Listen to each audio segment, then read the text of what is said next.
And so Mrs. Gillis was working with me on it, and I've worked on it for a good solid month maybe. And she it got so good that she actually told me you don't have to write any more essays, you just have to write this one essay. It's basically about me being trans, and so that's basically what it's about. So it's called Cody. Separate from the crowd is something I've always been. Cookie cutter, the mold for society, me, the unformable dough. I was born June 1st, 1999 to a nice Lutheran family. I was a healthy baby girl with only one birth defect on my right foot. That later resulted in surgery when I was 12. But that's way far down the road in my life, so let's start when I was 2 years old. I was a normal girl. My mom bought me a Barbie for my birthday. I wanted a truck and made that very clear. I was so mad that I got a Barbie, I threw it clean across the room, box and all. Now, I'm not that person that says, girls have to play with Barbies and boys with things that kill or destroy. I just was into those toys.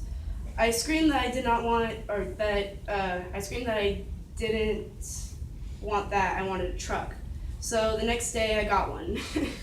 Then when I was 4, my mom loved making us clothes. She made me a really nice dress for Easter. I protested being in the enslaving clothing, yet my efforts did not succeed. She pinned me down and dressed me up, and we went to our family gathering. The second I got away from our pack of seemingly perfect little girls, I took off the imprisoning clothing. I refused to put it back on, and my mom took me to the store and got me a nice shirt and pants. So let's fast forward to high school. By the time I got into high school, I started wearing guys' clothes more. I felt normal in the clothes, and not like I was wearing costume like when I wore girls' clothes. At this time, I thought I was just really gay and just butchy or more masculine. So I came out as lesbian to everyone I knew, everyone that could listen, and that included my family. Most of them took the news really well, others not so much, but have gotten better. I tried to force the idea that I was just really gay in my head for 2 long years. I started going to the counselor in October of 2015 for anxiety and depression. I figured if I went, I would know why I was the way I was. At the time, I didn't know what was wrong with me. I figured it was just due to the fact for me having a childhood that was not the best. But I was wrong. We talked a lot more. I told her I was gay, and she didn't mind that, which is good because some places are very discriminating, but she was willing to help. Though, through this, I also got more involved and talked to her about my gender and gender identity. For a long time, people asked me what my pronouns to use and what my gender was. I always went with gender confused or gender fluid.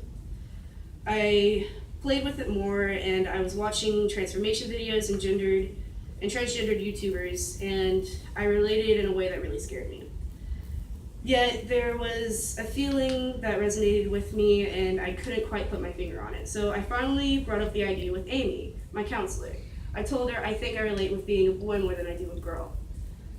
Those words may not be exact because there wasn't a specific moment. When I figured it out, it just evolved after discussing my experiences. We talked about things I did when I was a baby that gave away that I was transgender, and things just kind of fell into place. The best way to explain this is with a puzzle or math. At first you don't see how it goes together, but then you work on it, you begin to see the big picture until you're satisfied with what you have done. All the pieces fit perfectly in place. You finally get to see what is really there, almost as if a switch went off and you became your truest self. Now that we found out what was bugging me, we now had to change my whole life. And this was really scary. I began using male pronouns, started going by Cody, and everyone has been pretty good about it, at least at school. I started coming out to my family, and most of them know, but some still don't know at this time.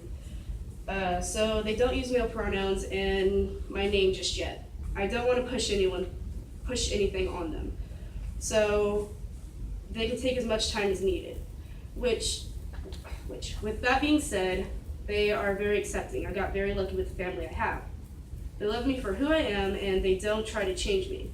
Also, in this time, I started an LGBTQ plus club at my school. I first tried my freshman year twice to no avail. Then I tried again my sophomore year, again to no avail.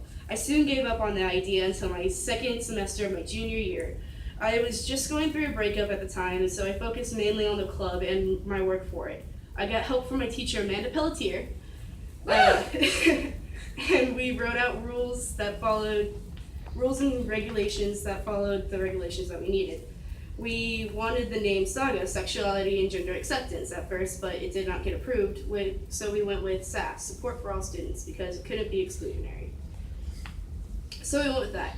After waiting almost 3 years to start this club, I couldn't be more excited that it came to life. Almost 30 kids came to the first meeting. The club itself revolved around many things, such as coming out, gender issues, or transgender issues, body issues, family dynamics, relationships, support, advice. The list goes on and on and on.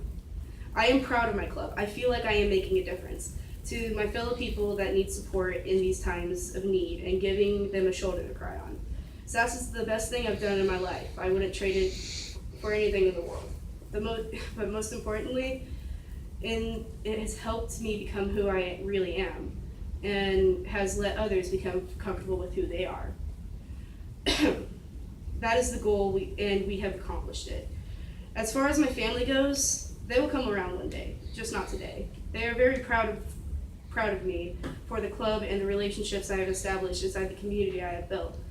And that's a really good feeling. I know who I am. I am not a girl. I am a club starter. I'm a fighter. I am determined. I am a friend. I am a student. I am depressed. I am anxious. I'm not going to let that hold me back.